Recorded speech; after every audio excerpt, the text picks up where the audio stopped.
Hello students, today's topic is present continuous.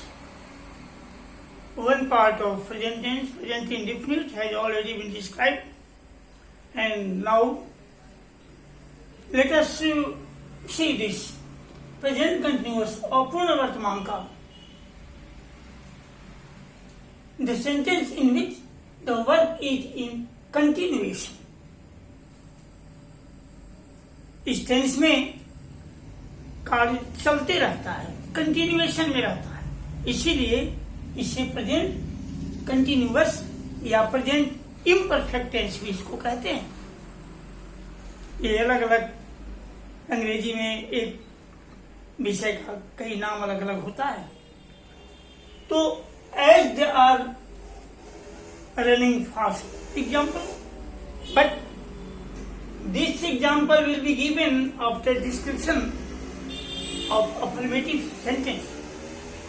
अब इसमें present continuous में भी चार पार्ट हो गया: affirmative, negative, interrogative and interrogative negative.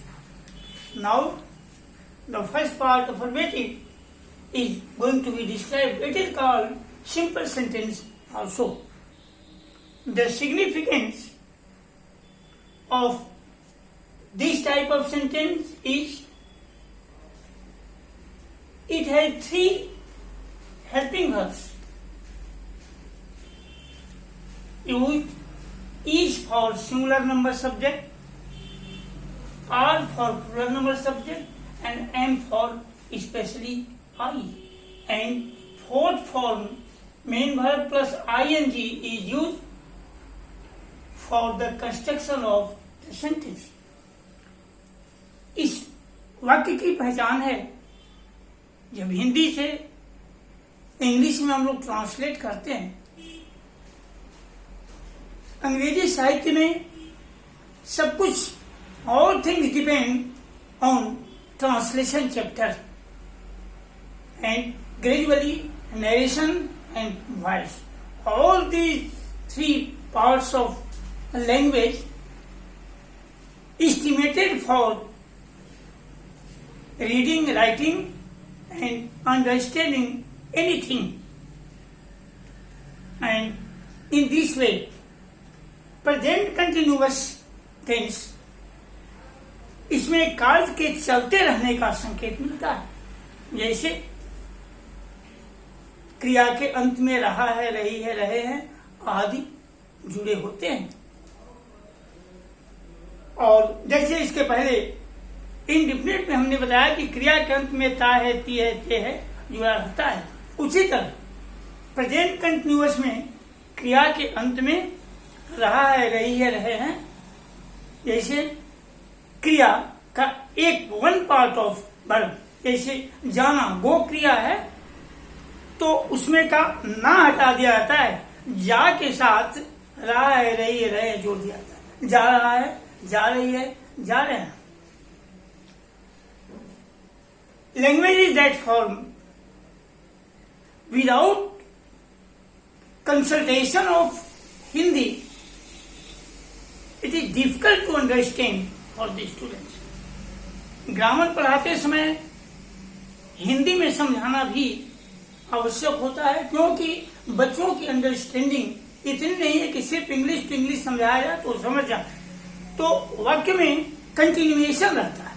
जैसे वह गीत गा रहा है, कोई लोग पुस्तक पढ़ रहे हैं,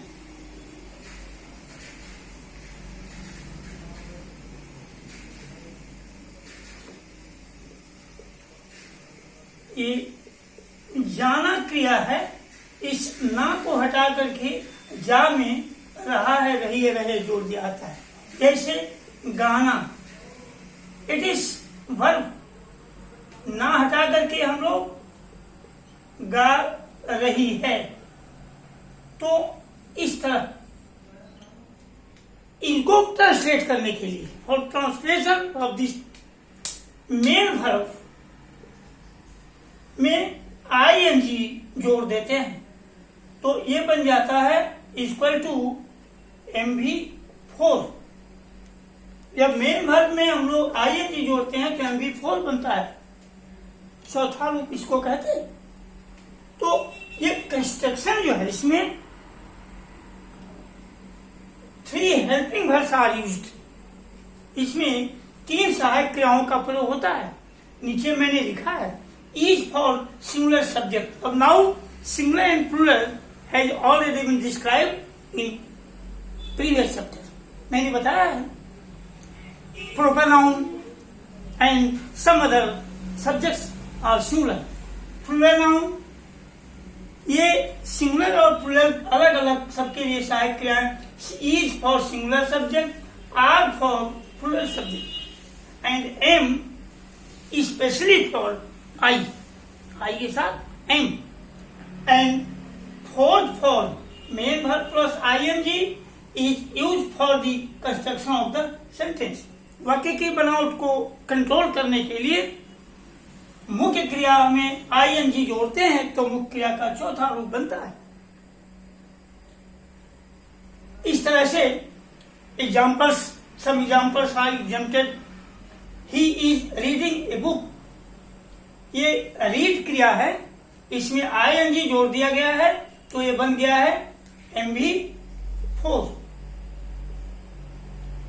You are singing a song। अब यहां देखिए ही नीचे मैंने लिखा है सिंगुलर नंबर है, इसके साथ इस का प्रयोग किया गया है।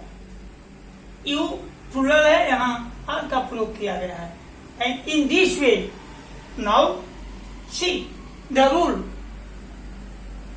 How to construct this sentence.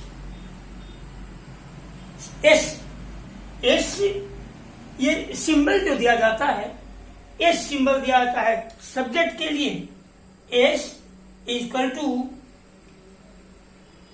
Subject, ये subject plus helping verb is am are according to the number and person of the subject is am are is use.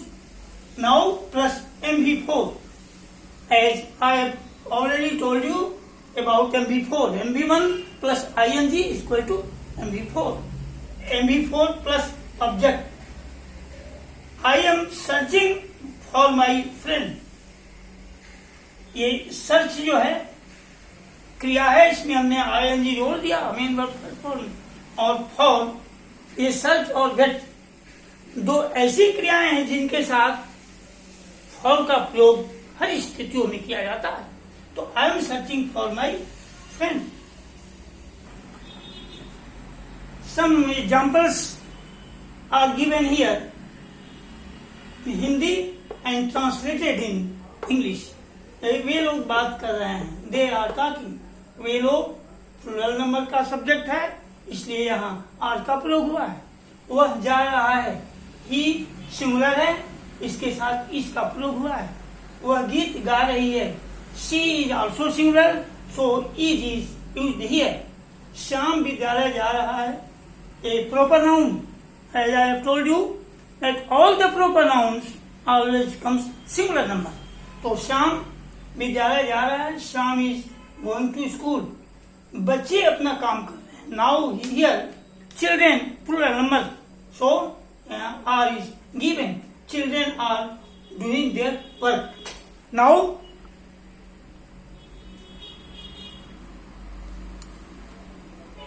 some sentences are given here as homework. Please do it and comment.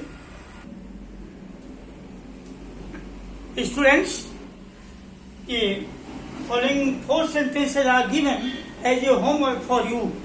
ये चिड़िया आकाश में उड़ रही है, विद्यार्थी विद्यालय जा रहे हैं, कुत्ते सड़क पर भौंक रहे हैं, वह पत्र लिख रहा है।